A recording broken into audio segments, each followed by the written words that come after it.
Assalamualaikum warahmatullahi wabarakatuh dan salam sejahtera. Pada hari ini, hari Isnin 26 hari bulan Februari 2024, saya menjunjung kasih dan mengalu-alukan titah ke bawah duli Yang di-Pertuan Agong yang ke-17 yang dipertitahkan semasa pembukaan Dewan Rakyat sesi kali ini.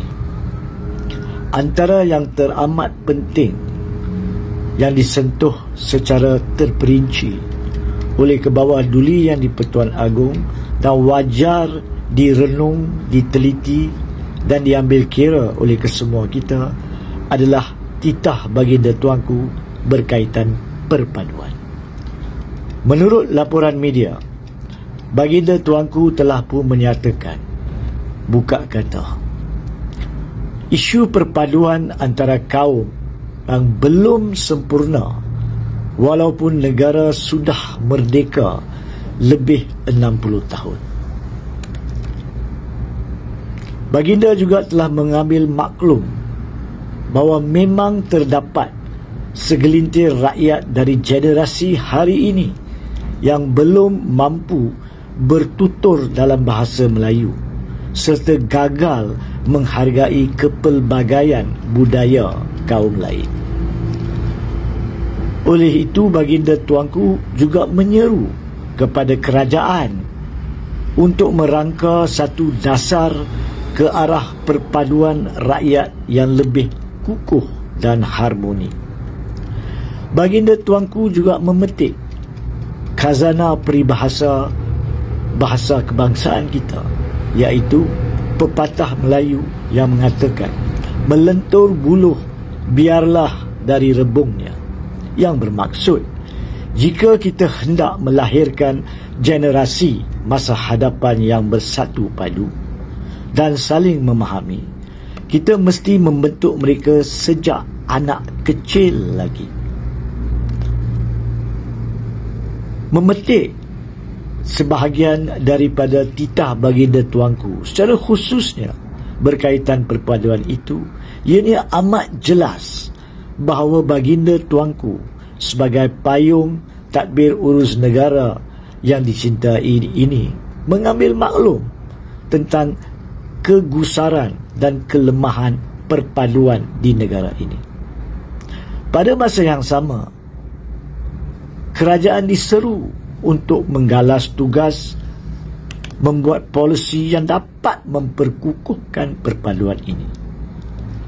Pada kesempatan ini, saya ingin menarik perhatian ke semua rakyat yang prihatin tanpa mengambil kira bangsa ataupun agama, berhubung dengan keputusan mahkamah baru-baru ini, iaitu pada 20 hari bulan Februari 2024, di mana Mahkamah Tertinggi Malaysia, Mahkamah Persekutuan, telah dalam menolak permohonan untuk kebenaran merayu lanjut ke Mahkamah Persekutuan di dalam cabaran yang dibawa oleh beberapa NGO berkaitan kesahihan dan keperlembagaan sekolah vernakular menggunakan bahasa pengantar selain daripada bahasa Melayu di bawah perkara 152, bermaksud cabaran itu di mahkamah telah tamat.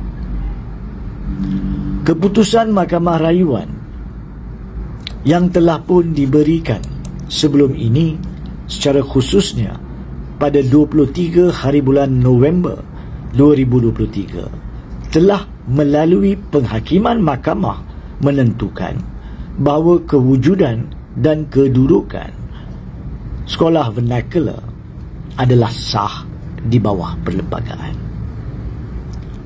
Itu adalah kedudukan, takrifan dan tafsiran berkaitan sekolah vernacular di mata mahkamah.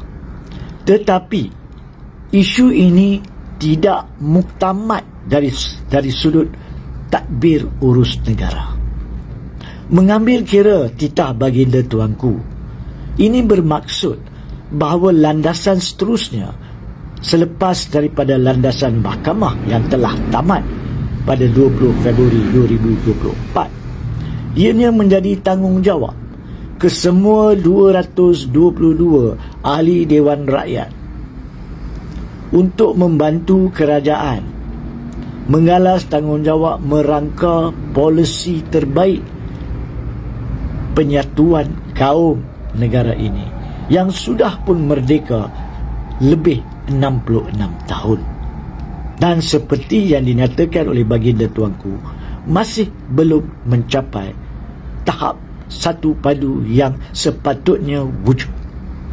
Atas dasar itu, saya sebagai seorang rakyat Malaysia dan pengamal undang-undang, walhal Kaunsil Utama yang telah pun mempersembahkan tindakan dan rayuan di mahkamah berkaitan sekolah mendakula, menyeru kepada kesemua wakil rakyat dan kerajaan yang diterajui oleh Perdana Menteri Datuk Seri Anwar Ibrahim dan Menteri Pendidikan Fadlina Siddiq untuk mengambil serius saranan baginda tuanku ke bawah duli yang di-Pertuan Agong, iaitu berpandukan kepada laporan-laporan pendidikan yang terdahulu seperti laporan Razak 1956 dan laporan Rahman tadi.